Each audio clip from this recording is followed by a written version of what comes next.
es su amigo Moscow. En la entrega anterior se analizó que, en general, los puntos de vida no son un elemento muy importante a considerar en el desarrollo de un duelo. Se aclaró que, dadas las nuevas reglas de fin de match, la importancia de los puntos de vida, especialmente en un tercer duelo, vuelve a tomar protagonismo. Quiero subrayar que aquel análisis y el de hoy están enfocados a la teoría en general del juego actual. Siempre habrá excepciones o casos particulares en donde la teoría general no es la mejor opción o no es aplicable. Si estás jugando contra un deck Born, por ejemplo, el papel de los puntos de vida es distinto. Pero es absurdo considerar estas excepciones o particularidades para concluir que los puntos de vida son un elemento importante siempre.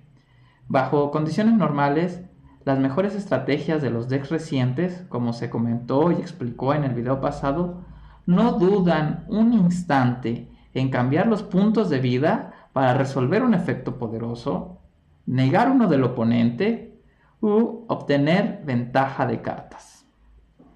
Hoy analizaremos este último concepto, la ventaja de cartas.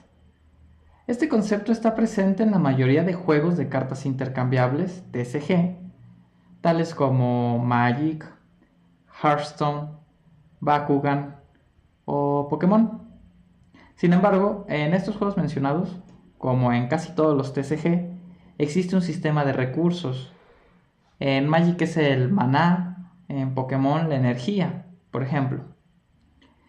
Yu-Gi-Oh tiene la singularidad de no tener un sistema de recursos explícito.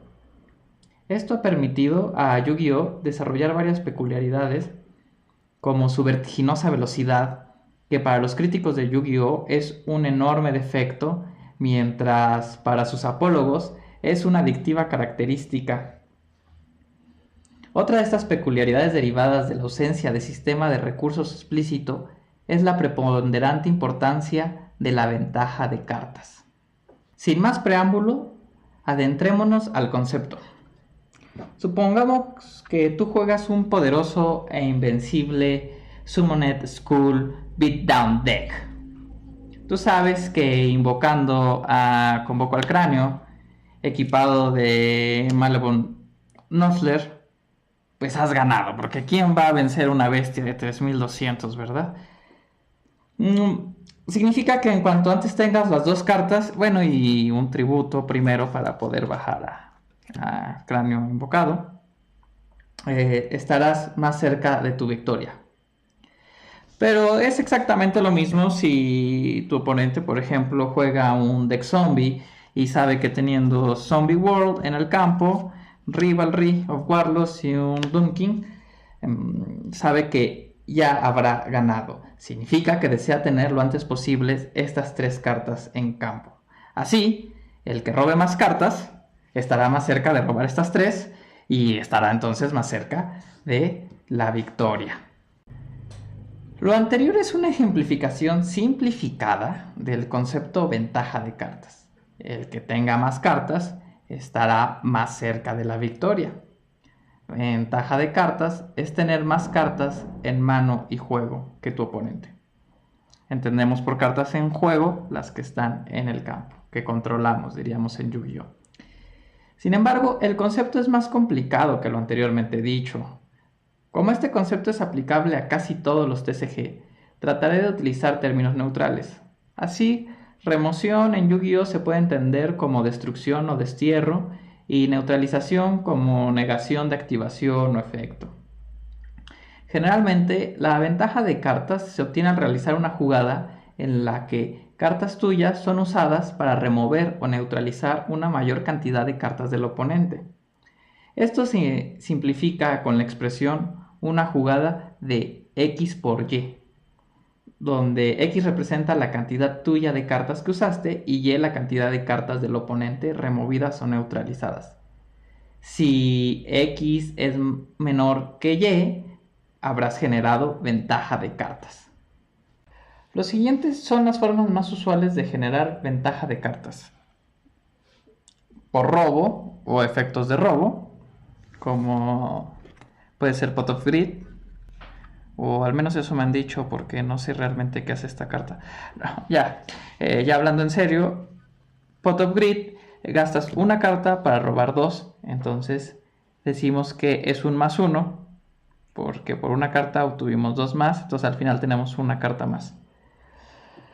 Efectos de descarte, como puede ser Delinquent Duo, porque se gasta una carta para que el oponente descarte dos. Entonces esa carta también generaría un +1 en ventaja de cartas. Efectos de remoción, como ya se mostró en pantalla, Heavy Storm Duster. Con una carta destruimos dos del oponente, también sería un +1 en ventaja de cartas. O casi todos los TCG tienen algún sistema de combate. Entonces, por ejemplo, en Yu-Gi-Oh, si nosotros controlamos a Ultimate con Doctor Tirano, que puede atacar una vez a todos los monstruos del oponente, pues si con él le destruimos 3 monstruos al oponente, pues habremos generado un +3 en ventaja de cartas, porque nosotros no gastamos nada y le quitamos 3 al oponente. Terminaremos con un concepto asociado, la ventaja virtual de cartas. Este concepto se refiere a situaciones en las cuales, sin afectar directamente la ventaja de cartas, cambia el valor de las cartas disponibles para uno o ambos de los jugadores. Hay 4 formas principales de ventaja virtual de cartas: selección de cartas, efectos periódicos, tempo y jugadas en las que las cartas del oponente pierden valor o jugabilidad para él. Empecemos por el más simple y sencillo de ellos, la selección de cartas. Si uno activa una carta como Círculo Salamangrande o Refuerzos del Ejército, está cambiando una carta de su mano por una carta de su deck. Esto quiere decir que al resolverse ese efecto, la cantidad de cartas en nuestras manos y que controlamos no se ve afectada, ya que habremos cambiado una por una. Sin embargo, al escoger nosotros qué carta es la que deseamos del deck, esa carta tiene mucho más valor que las que podrían tener una o dos cartas aleatorias que robáramos del deck. Vayamos ahora con los efectos periódicos o recurrentes. Este concepto es complicado y no muy común en Yu-Gi-Oh, ya que generalmente está relacionado con el sistema de recursos. Sin embargo, podemos encontrar algunos ejemplos. Mirror Wall es una carta que podemos obtener su efecto pagando los puntos de vida requeridos cada turno. Entonces es una carta que la activamos una vez, pero podemos obtener su efecto durante varios turnos pagando el costo necesario. Otro ejemplo podría ser el Salamangrande Spinny, que lo descartamos para activar el efecto de subirle 500 puntos de ataque a un Salamangrande, lo cual nos generaría un -1 en ventaja de cartas, porque nos deshicimos de una carta y no obtuvimos otra, pero después, cuando lo consideremos necesario y bajo las circunstancias adecuadas, podemos invocarlo desde el cementerio. Entonces al final, cuando resolvamos ese segundo efecto, habremos obtenido 2 efectos por el costo de ninguna carta. En esta clase de efectos también se llega a veces a incluir los efectos de cartas que cambian el valor de otra carta que poseemos. Esto puede ser, por ejemplo, si robamos una carta que nunca queremos robar, que la queremos en el deck para resolver otros efectos, pero no la queremos en la mano, y tal vez la robamos, entonces Twin Twister caería en la clase de efectos periódicos y recurrentes, ya que cuando nosotros resolvemos Twin Twister tuvimos que pagar descartando una carta. Entonces a nosotros nos costó 2 cartas, Twin Twister y la que descartamos, activarla, y al resolverlo hacemos remoción de 2 cartas del oponente. Entonces en ventaja directa de cartas fue un 2x2, entonces no hubo movimiento. Sin embargo, Twin Twister cambió el valor de una carta. Esta ya era una carta muerta en nuestra mano y el efecto de Twin Twister la convirtió en una carta útil. Vayamos ahora con la clase Tempo. Esta clase es una clase contraintuitiva de ventaja de cartas.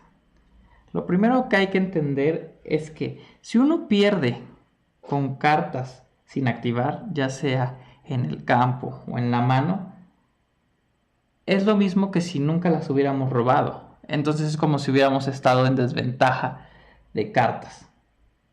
Habiendo entendido esto, podemos ver cómo un Deckborn, al activar cartas que solo hacen daño, pareciera ser que está en una desventaja de cartas.